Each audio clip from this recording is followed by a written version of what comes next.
So today we're back on Anime Expeditions, and it turns out we had some really OP units in the game, because we got a new balance patch with quite a few important nerfs, which we'll be talking about today. So I hope you guys enjoy the video. If you do, maybe leave a like or subscribe. But anyways, let's get into it. Okay, hello guys. So I originally had a video planned for something between Doflamingo and Trunks, but they dropped a patch today and kind of got rid of it. And I can't drop a video of something that's like already been patched, you know, that's kind of wrong. So yeah, the video might be kind of scuffed today, sorry. I'm recording this at like 3 in the morning, and we're going to be going over the new patch we got. So first up with Carrot, this guy actually got a lot stronger, he got buffed. So first up, they kind of changed the battle instinct here. Instead of requiring 4 critical attacks, it only requires 3. And then during his transformation, the fighting spirit decreases at half the amount now. So it used to decrease by 1 every second, now it decreases by 1 every 2 seconds. So I guess you get it for like a full minute pretty much, which is much better. And then with his ability, the self buff for 50%, it used to be kind of wonky, and it used to kind of not apply. So now it seems like his DPS when you actually self buff him with this ability is a lot better. So that's what they changed with Goku, and he's a lot better on the DPS spreadsheet now, which we'll talk about after going over some patch stuff. Now with the drink, they didn't actually change too much with him. Ignore that I don't have the equipment on him, so his passives might look a little bit different if you have the equipment, but pretty much his debuff used to be stacking. So if you had 3 different Trunks down, you could actually get like a 25% multiplier on top of a 25% on top of a 25%. But now it effectively caps out as if there's only 1 debuff on the enemies, so you don't get like the actual value of 3 stacks anymore. So he's a little bit weaker as a buffer, but his DPS is actually even better than I thought. We'll talk about that on the spreadsheet soon. Yeah, Trunks buffing got nerfed, and that's kind of what killed the whole gimmick I was going to talk about with my original plan for this video. And then they did a lot to sell, which I think was kind of stupid. They got rid of his supporting value. He now just kind of has like the 50% base damage he copies and then the biogel and everything. But he no longer has any of the 10% buffs to the strongest unit in his range, so he can't buff anybody by 40% anymore. He is purely for the DPS and the stalling now, so no supporting value, no buffing. In my opinion, kind of a stupid change that could have nerfed him in a different way, but whatever. And they actually did something to Cubert as well. I think it was more of a bug fix, but they made his cube summons target the closest unit to him. So they didn't really change anything with his actual design. Now with the unit changes in the patch kind of summarized, I do want to talk about the DPS spreadsheets now, and then we'll get into the tier list after that. Alright, here comes the kind of nerdy part of the video, but we're really only going to focus on the stuff that changed with the patch, so not too much to talk about. These are my DPS numbers from testing in a spreadsheet. If you're wondering what I did for the testing here, I have explanations for each unit. And if you don't agree with how I did my testing, that's completely fine. But here's how I get my damage numbers. And I know that some stuff can be improved. I will improve the testing in the future. But for now, I do think this is pretty accurate to conclude DPS numbers, so... for the testing, by the way, the only things I really changed this time compared to the last video was that for Goku, I started using his ability to manually like move him to actually trigger his self buff instead of having it on auto. And then for Trunks, I placed down more free runs with him because last time I only had 1, and I actually figured out that that was not enough to trigger his follow-up passive off cooldown. So I put more free runs next to him, which didn't affect his DPS too much. The free runs themselves added like 300 DPS to him, so I took that off his total number here. But pretty much here were the results before the patch. They were much worse before. And with the new Goku buffs and the better testing with Trunks, I actually got way better results this time. Trunks actually has better single target DPS than Judar, which is kind of expected. You know, Judar has way better AoE coverage than Trunks. Trunks is a circle AoE and failed the AoE test here. But mainly I want to focus on Goku. After the patch, he got a lot stronger in DPS. So we went from 10.7k to 13.9 here, and then from 10.6 to 11.2. So I don't know, for some reason Forsaken didn't really get much stronger. I thought it would, but it wasn't like crit RNG or anything. I ran this test a few times, and this was actually like the fastest time I got. So, I don't know. Goku, I guess, has a bigger gap between Primordial and Forsaken now. I guess Primordial is like guaranteed now a better trait than Forsaken. So, yeah, very quickly wanted to kind of bring up the DPS chart here for anybody wondering how this would be affected. This was the testing I did.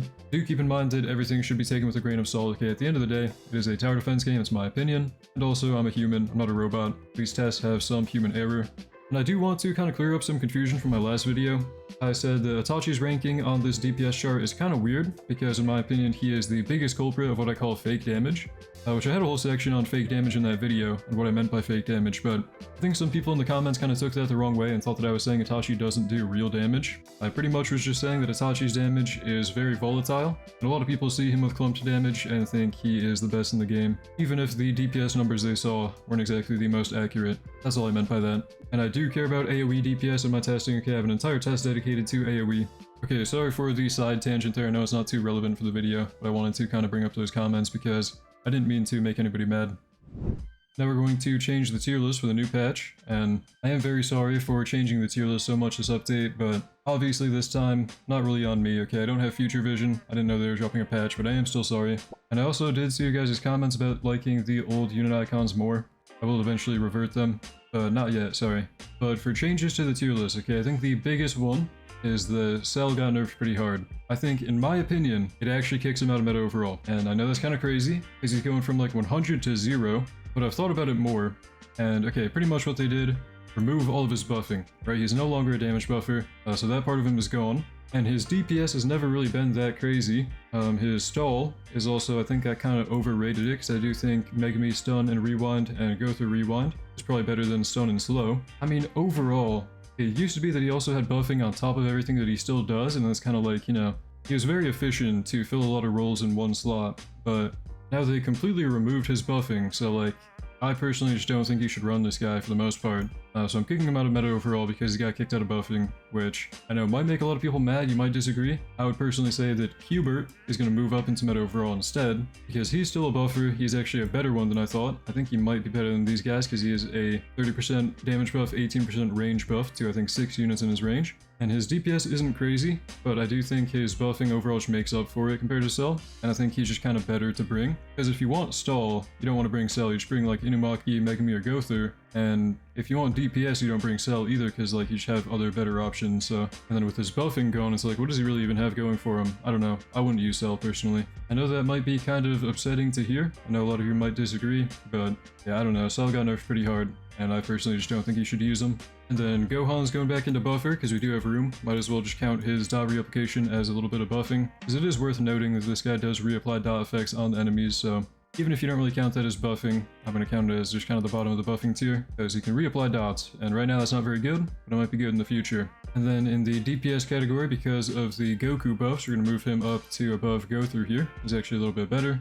And then I do apologize for this one, this was an oversight on me, not the patch changing it. But we are actually going to move Trunks up because his single target DPS is higher. Of course, single target DPS isn't everything, which is why he's lower in the meta overall. Yeah, my bad for having the wrong testing before. I didn't realize that I didn't have enough free runs on the map to reapply his, like, follow-up attack every cooldown. Yeah, Trunks actually has some really good DPS. He's actually better than Judar and Itachi for single target. Assuming you don't have enemies super clumped up for Itachi, because, you know, he's very conditional like that. And then because of this patch for Trunks, he did actually get his buffing nerf, so I am going to kind of move. I do think I'm just going to move Yuta above both of them, because Yuta probably is more of an overall damage increase compared to running Trunks or Goku. Unless you are a follow-up and physical unit, I'm sure Trunks buff is still really good then. But because they made it no longer stack, it is a lot worse, so I don't know. And these should be the final rankings. I'm sorry if I was bad at explaining, I am pretty tired. You know, this patch dropped in the middle of the night for me. But these should be pretty accurate for after the patch now.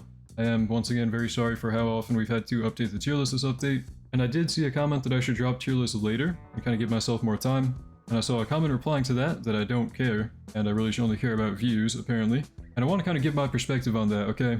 I definitely agree with the first guy that if I delayed my tier list, the rankings would be more accurate the first time. But my perspective on that is just that if I delay my tier list too much, it's going to upset some of my viewers, because I don't know if you've seen it, but as soon as an update drops, I immediately get comments asking for a tier list, and then I even get pinged in Discords and everything. And personally, I know that I could delay my tier list and just not listen to those guys, but at the end of the day, I do want to give my viewers what they want, and I want to get these tier lists out soon for the people who want them soon. And in my initial tier list videos, I do always mention that it is my own opinion, should be taken with a grain of salt, and is subject to change. You know, I do apologize to people that see my initial tier list and immediately start rolling on stuff and end up feeling like I made them waste the rerolls. I am sorry. But from my point of view, I do always try to make my tier list very clear. It is just my opinion and subject to change. You should not take it as like universal truth just because I said so. I do understand a lot of people just skip to the end of the tier list videos, but in my perspective, I think it's kind of unfair for people to start framing it as like I'm just some view hungry, money hungry YouTuber. I don't know, man. Personally, I do put a lot of time into making these rankings and testing stuff. And you know, I'm a human. Sometimes stuff changes, sometimes I find out a new trick, sometimes it turns out I was just kind of wrong about something. And I do apologize, but anyway, these should be the final rankings for the new patch. I think it is pretty accurate, in my opinion, of course. Take everything with a grain of salt, okay? Well, that should be all for the video. I just wanted to talk about the new patch we got and how it affects my rankings personally. Keep in mind it is, of course, all just my opinion. And I did also kind of want to take some time in those sections to respond to comments I got in my last video, because I feel like I've been seeing more people being evil in my comment sections, and when I read what they say, it's just kind of like, I can tell it's from a misunderstanding. Usually it's just not the point I was trying to make in the video. So, of course, I'm not trying to call anybody out, no hate to anybody for leaving their comments. I'm just trying to clear up some confusion in this video. And by the way, one final thing I want to mention. I'm sorry if this video is like pretty scuffed, if I'm bad at talking, or if the editing is bad, or like, I don't know, anything about this video might be lower quality, because I had a different video planned, and then they dropped the new patch at like late night for me, and so I had to make a new video for that instead. But either way, thank you to my channel members for making the video possible. You guys are the best. Thank you for watching. Hope you enjoyed. Hope to see you in the next one, and have a great day.